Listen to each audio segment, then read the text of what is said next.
কলকাতায় গিয়ে আমি এভাবে পথ হারিয়ে ফেলবো সেটা তো কল্পনা করিনি। আপন মনে হাঁটতে হাঁটতে কোথায় যে চলে গিয়েছিলাম, চলো সবকিছু তোমাদেরকে শুরু থেকে বলি।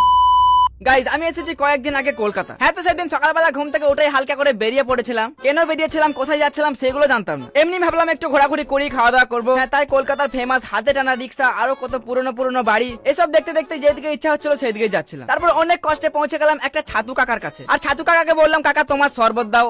কাকা বললো, আমার শরবত নাই, ছাতুর শরবত নাও। তো আজকে ব্রেকফাস্ট নাকি বলে ওটা ওই ছাতুর শরবত দিয়ে করলাম। আর ওটা খাওয়া হয়ে গেলে আবার হাঁটতে লাগলো। তো এরকমই এদিকে ওইদিকে হাঁটতে হাঁটতে আমাদের হোটেল থেকে অনেকটা দূরে চলে গিয়েছিলাম। হ্যাঁ, তারপর আর রাস্তায় খুঁজে পাচ্ছিলাম না, কি করে হোটেলে পৌঁছাবো সেটাও বুঝতে পারছিলাম। তখনই দেখা হয়ে গেল এক সুন্দরী অটোওয়ালার সাথে। সে বললো, কোনো টেনশন করো না, আমি তোমাদেরকে হোটেলে পৌঁছে দিচ্ছি। হ্যাঁ, তাই আর কি 1 বস্তা টাকা দিয়ে অটোতে উঠে পড়লাম।